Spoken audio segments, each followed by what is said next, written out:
On February 14th, Canada's federal government, led by Justin Trudeau, invoked the Emergencies Act for the first time in history. The federal government has invoked the Emergencies Act. This was the responsible and necessary thing to do.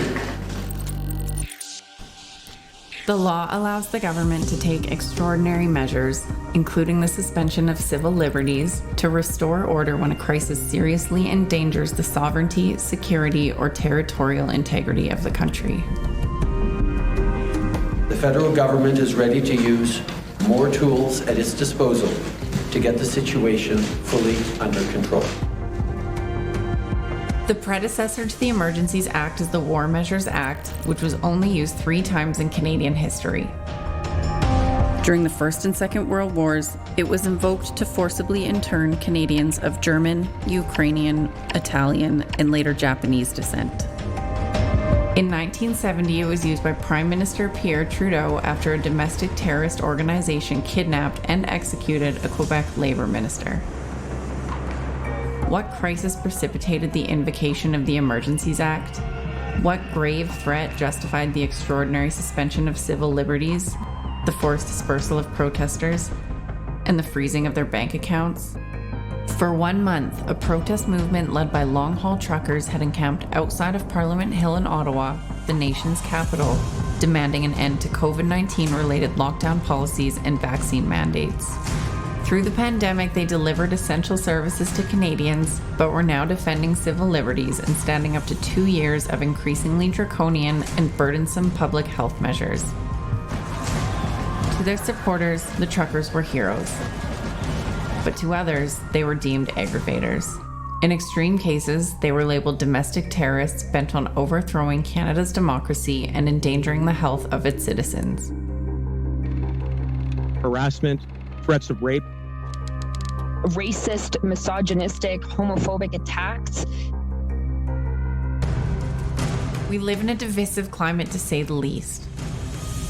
But what really happened? And how did we get here?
When the pandemic first hit, we didn't know anything about the disease.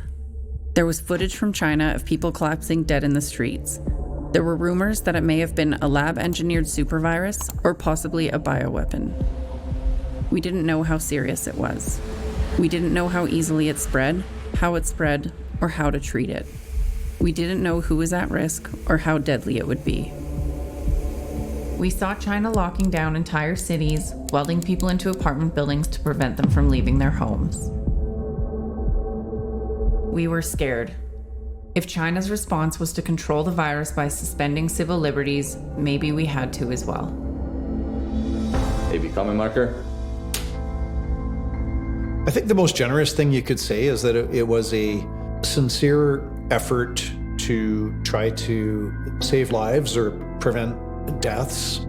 listening to what was going on in the news, seeing what was going on in China, and hearing that if I wear a mask and you wear a mask, we'll protect each other and we'll go about our business after 2 weeks of being locked down. And I felt like, okay, well, we can do this.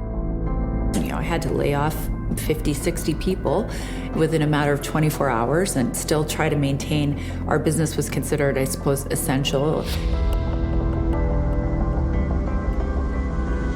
COVID-19 has taken a toll on Canada's economy. April job numbers reveal the unemployment rate has hit 13% and nearly 2 million Canadians lost their jobs. That was what it was. It was trying to buy us time, which is where that 2 weeks to flatten the curve came from. Let's give it a little more time to sort things out. Let's try not to overwhelm our ICU resources. And so let's try to keep this at bay. I wanted to be part of the solution.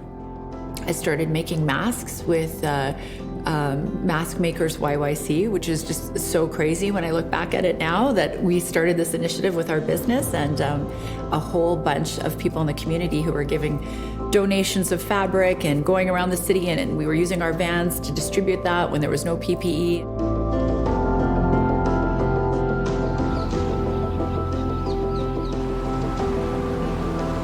Bill Ward, Trucking for Freedom, interview take 1, AB Common. They had actually shut everything down. And I was like, whoa, what's going on here? But honestly, I thought it would be temporary. I didn't think it was going to be anything sustainable. I was quite accepting of it. And I think most politicians just did what seemed like the cautious thing to do, and it kind of made sense at that time. On the surface, Canadians were willing to do what was within their power to help keep each other safe and prevent the spread of the virus. You don't want to take away from all the work our doctors and nurses and all the essential workers did, because some people just did amazing jobs. They exposed themselves to the virus, etc. But overall, the leaders, I believe, made a fundamental mistake. It should have been focused protection all along. Many small businesses didn't survive lockdowns. If you're forced to cut the data on one dimension to really describe who's getting hit, it's the distinction between hourly and salaried workers. This is something that has hit hourly paid workers, and in particular, lower paid hourly paid workers. So it's been very unequally distributed.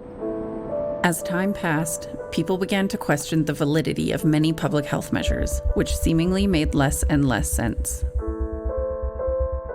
My name's Eric Payne. I'm a pediatric neurologist. I'm also an assistant professor. I have a master's of public health from Harvard University, where I got expertise in statistics and epidemiology. I spent 6 years on staff at the Mayo Clinic, working as a consultant in neurology and in adult epilepsy. I'm also a father of 3 small children. With respect to traditional vaccines, remain very much pro-vaccine. All my kids are vaccinated. I'm fully vaccinated. And so, the estimates coming out of Imperial College London, which really fueled actually that decision to lock everything down. I think it was Neil Ferguson put those out. It suggested, over 1% of the entire human population was going to die from COVID. And that this would be like the Spanish flu of 1918, an absolutely devastating pandemic that killed minimally 20 million people at a time when the world's population was barely a quarter of what it is now. Most of the people there killed in the Spanish flu were in their 20s, 30s, and 40s. They were in the prime of life, and it left many children orphans. By March or April, we already had very good information telling us that the people that were most vulnerable were our elderly and those with comorbidities, meaning, other medical conditions. And yet our policies didn't reflect this.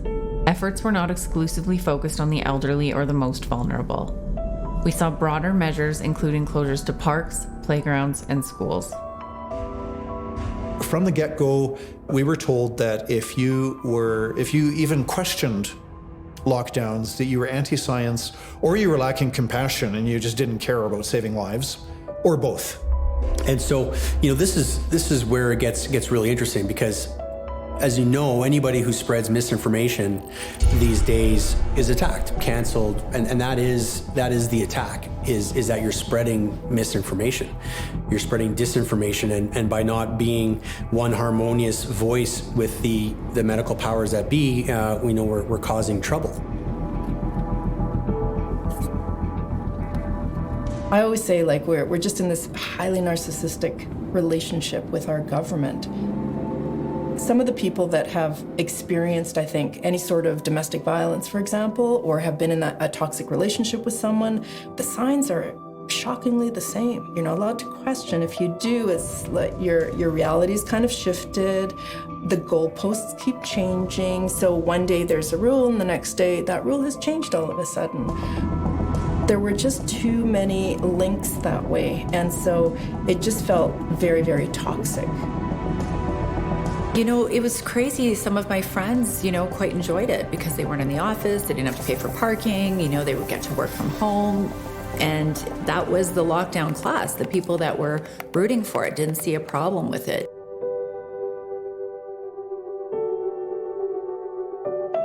As that first year went along, I watched what they were doing, looking at the stats of how many people die from addictions. And there wasn't even a close comparison. And there was no uproar in our society over the pandemic of opioid use or crystal meth or, cocaine or alcoholism. And people are dying from that on a daily basis in greater numbers than COVID ever produced. Because we were making every effort to reduce COVID, the end result was we had a pretty good outcome. The numbers were staying low, but that came at a cost. The idea of locking everybody down for 2 years, that's not part of any response plan. And frankly, that was part of my concern as this was emerging. Some of the most experienced and best brains in public health signed what was called the Great Barrington Declaration, and they were saying just that. We need to focus on protecting the most vulnerable, and these widespread lockdowns are likely to cause more harm than good over time. Been 40 epidemiologists and public health scientists from all over the world who say they come from both the right and the left are making waves amid the pandemic. That's because they reject shutting down the economy to mitigate the spread of COVID-19. They're calling their position the Great Barrington Declaration. The doctors say, quote, current lockdown policies are producing devastating effects on short and long-term public health, including lower childhood vaccination rates, worsening cardiovascular disease outcomes, fewer cancer screenings, and deteriorating mental health. Schools closed, businesses were shuttered, people were scrambling to figure out how they were going to make ends meet. Holiday parties were canceled, families were told to keep gatherings to a minimum. Our lives were totally upended. Staying at home will objectively reduce the numbers of ICU admissions. It'll reduce the number of ER visits, but that certainly has an effect on quality of life.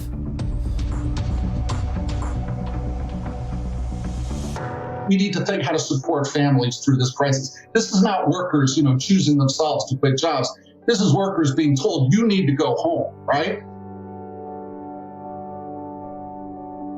They went on to say that a more measured way of doing this, a more compassionate way, is to allow extremely low-risk youth, our children, college students, and the younger workforce to live life as normal.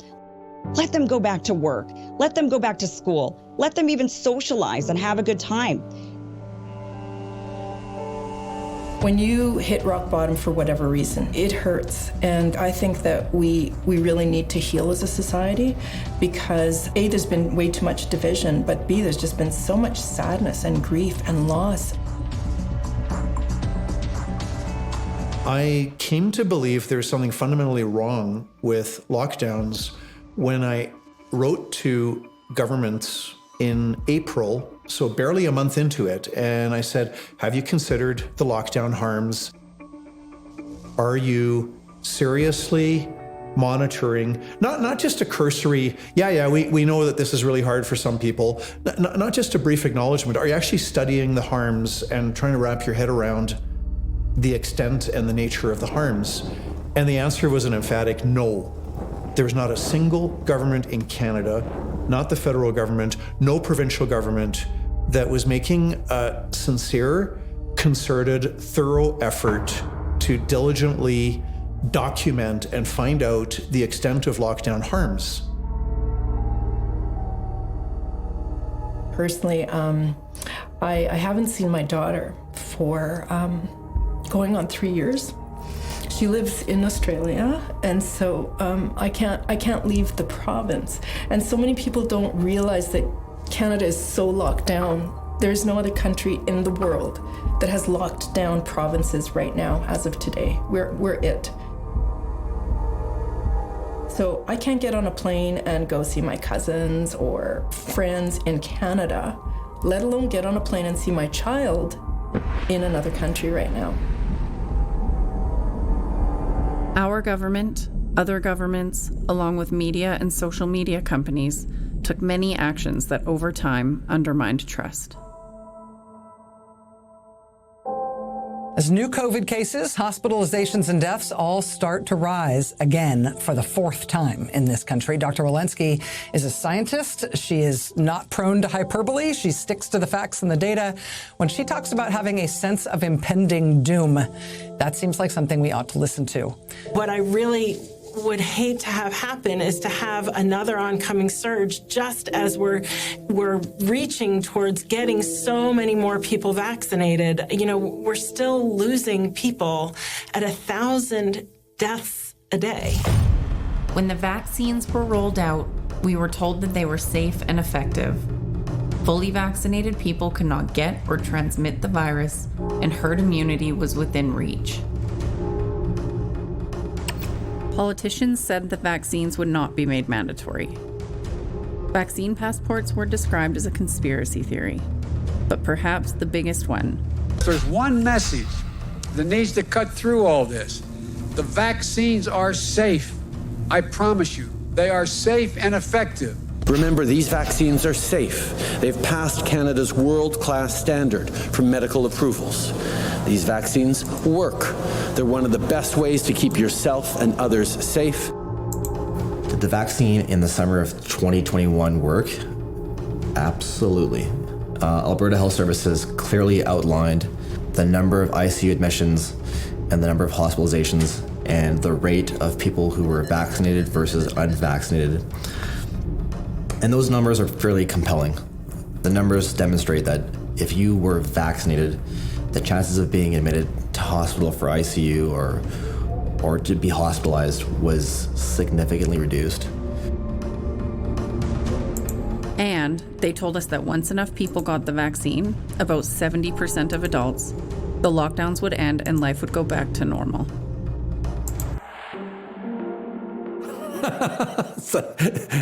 They didn't even say vitamin D. Nothing. There's nothing you can do. They said, just if you get really sick, phone an ambulance and someone will pick you up and take you to the hospital. And this is literally what they're telling people. And it's so insane. Prior to this, no mRNA vaccine had ever been approved.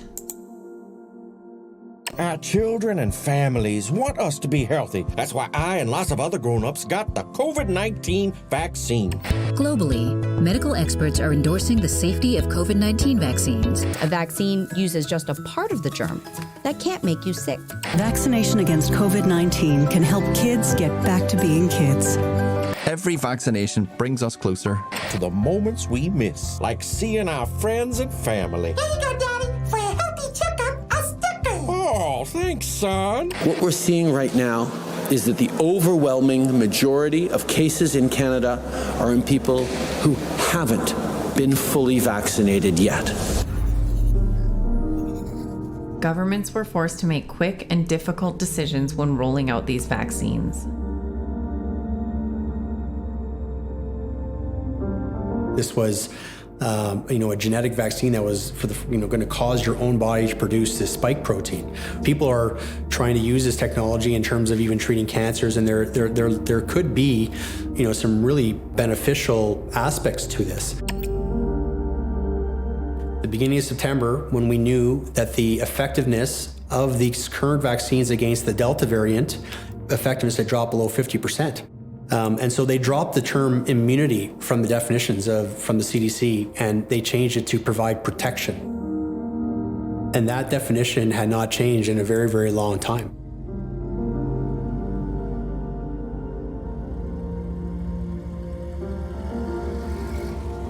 Now, first on the vaccine mandates. Being vaccinated and boosted neither protects you from contracting the virus nor spreading it.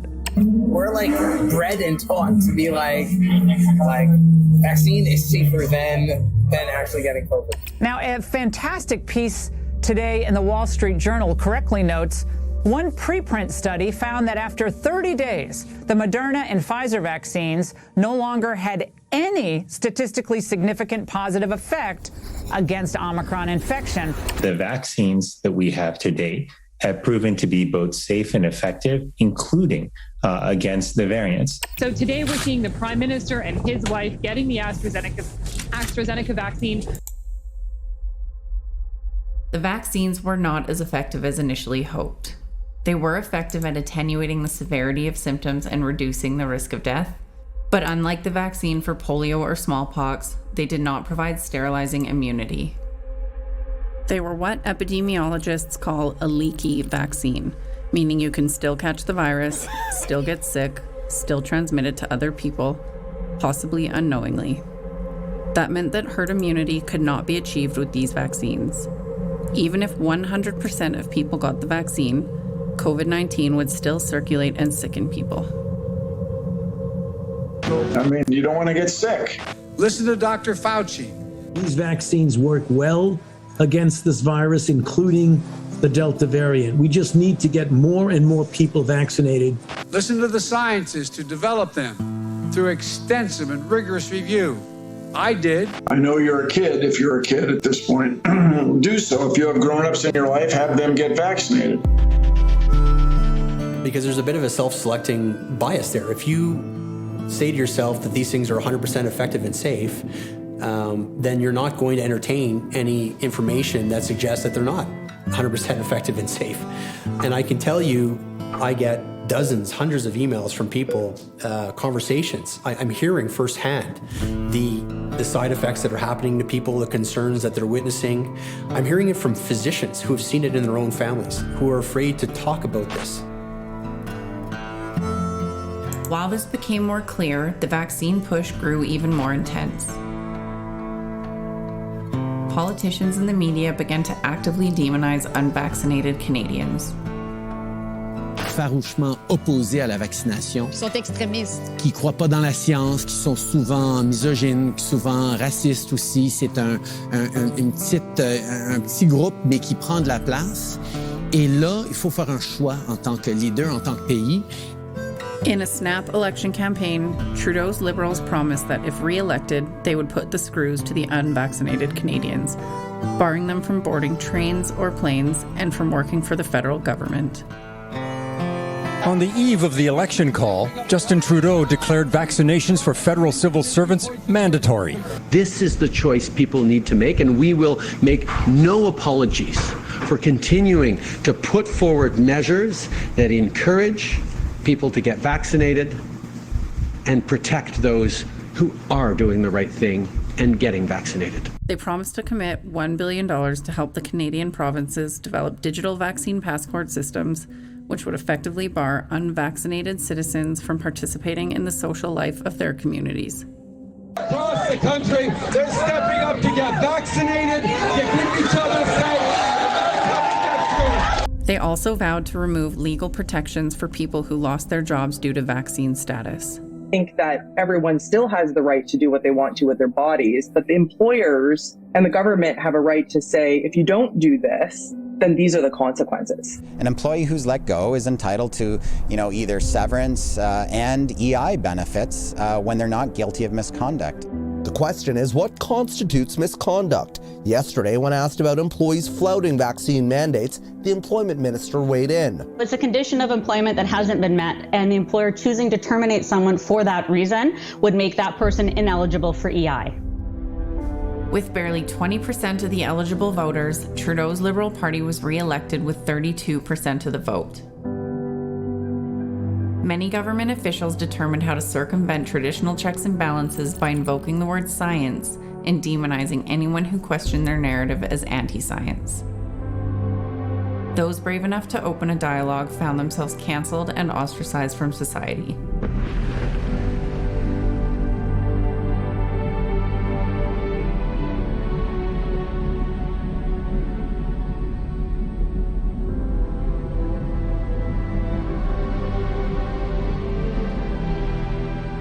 Government is our greatest concern now, quite frankly. They, in my view, are seeking much greater control, and they're getting control. When you look at the COVID pandemic, they are scaring people to death. And when people live in a world of fear, then it just eradicates their lives. They go along with whatever, not because they agree with it, but because they feel they have no choice and they're scared for their lives.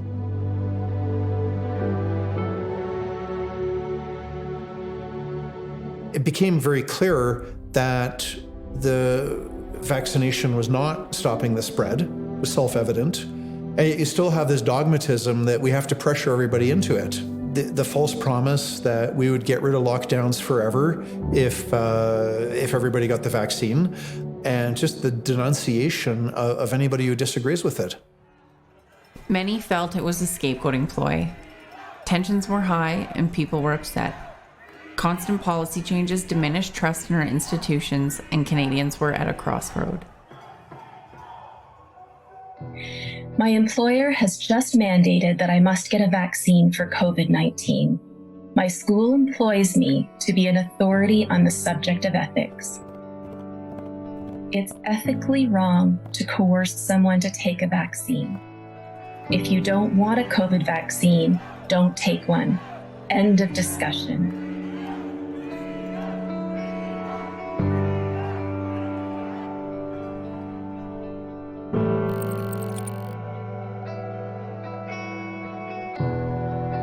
I had no opinion whether it was good or bad, because it's not my choice. That's your choice.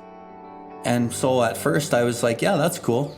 You know, if they want people to get vaccinated, you know, people are going to make their own choices based on their own autonomy. And a lot of people decided that it was a good idea for them. But the more that the media and the governments had pushed this and made it more of something forced, and part of their coercion was shaming the people that weren't getting it, there was a big separation starting to happen. And then it became the vaccinated and the non-vaccinated. We really have all been duped. I have the utmost compassion for those who are still refusing to see another side of the story. And there's no way to know where this could lead. Once we've normalized internal passports for vaccine status, what's to stop governments from using the same system for other things? Other personal data could be appended to these systems. Your Google search history, your social networks, your political or religious views, where you've been and with whom. What if one day your QR code flags you as undesirable based on criteria that is illogical, immoral, or even unknown? That's not what freedom is about. That's not what privacy is about. It is usurping the role of individuals and personal control. Privacy is all about personal control over the use and disclosure of your personal information. That's what freedom is about. I think it's an interesting idea, but I think it is also fraught with challenges, creating knock-on undesirable effects in our community. I think the indications that the vast majority of Canadians are looking to get vaccinated will get us to a good place without having to take more extreme measures that could have real divisive impacts on community and country. In about a week's time, Ontario will follow other provinces, including Quebec and British Columbia, and issue a form of vaccine passport, a proof of the fact that you have been vaccinated in order to access certain businesses or services. What are the privacy concerns and other issues that this raises for citizens? When you're trying to target, a certain demographic of people who clearly didn't want to get the vaccine in an environment where our vaccination rates were already at 90% in a place like Alberta, seemed a bit excessive. What's your position on vaccine passports for those individuals unwilling to be vaccinated? Opposed, and we've been very clear from the beginning that we will not facilitate or accept vaccine passports. Today, the World Health Organization warned of the global risk from this new variant, Omicron. Even after multiple vaccine doses and a year of lockdowns, this wave exceeded all others. Cases skyrocketed, vaccinated or not. Any positive sign the end of this pandemic was within reach is now in the rearview mirror again. Most importantly, what did it do against Omicron? And against Omicron here in Canada, which kicked in mid-December, there was no benefit from the perspective of being vaccinated and preventing transmission. Any possible justification for socially segregating unvaccinated Canadians had disappeared. It was then that the Trudeau government introduced a vaccine mandate for cross-border truckers. Right now, we got a few people that are not vaccinated, so they're not going to be able to come. I'm getting extra money for coming over. There's a whole bunch of pressures on mandates in general. Businesses hate them, businesses love them. I mean, I got to tell you, I'm a lot more concerned about my 13-year-old bringing Omicron home from school than I am getting it from a long-haul truck driver. Well, it might be a problem. I don't know. It's going to be interesting, though. So these truckers were taking it upon themselves to try something different, i.e. convoy, and say, you know what? This is about our freedoms of choice, our freedoms to choose what we think is best for us and for our children. For me, I knew early on it was going to be big, and because as they started to roll these trucks out of BC coming to Alberta, there's no doubt it was going to be big. And I could just feel the love and I could feel the unity, and it had nothing really to do with the vaccines themselves. Man, we just want to come to support these truckers. We thank the truckers for rising up when all of us were needing someone to rise up. This belief around personal choice and freedom, informed consent, patient autonomy, and those bring people together. And that aspect of it has been very, very positive. I just think that every single Canadian needs to know what really happened and needs to understand what we're standing for, what we're fighting for, because we're fighting for the next generation, and it's a fight.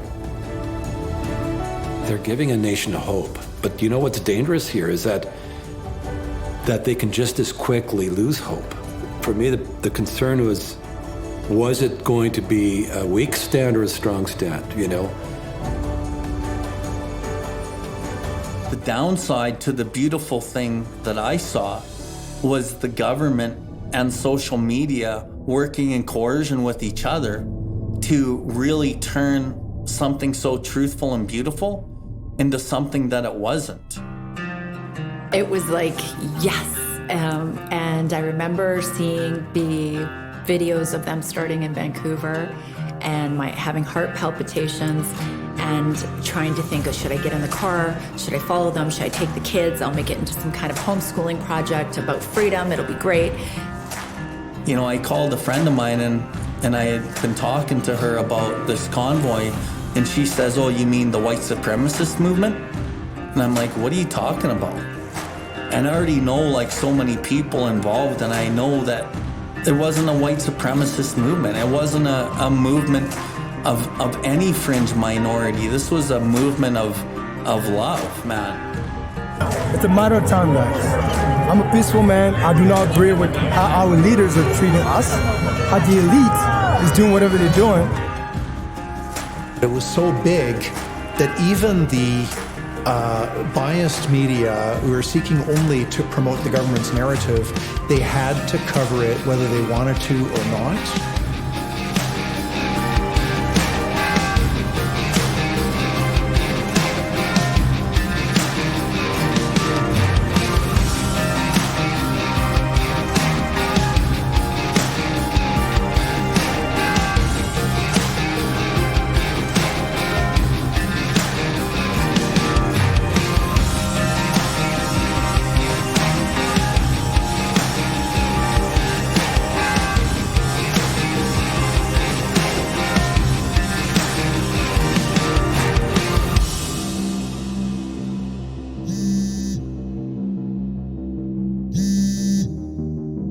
How's it going? Good. How are you, brother?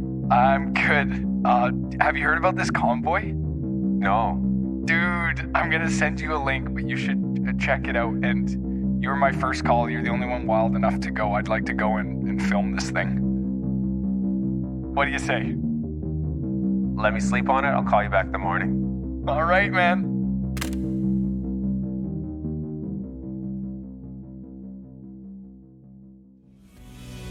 Tell me what's so wrong if I choose to disagree.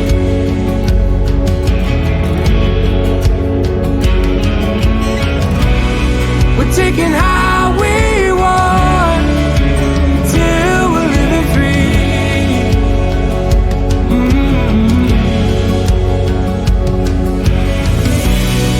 Call me what you want, I'm not what you believe.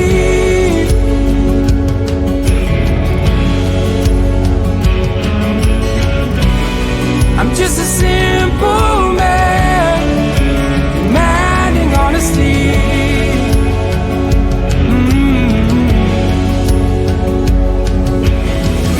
Answered my call along this road.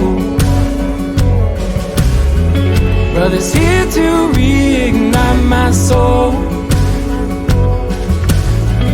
But I won't find peace till the day we stand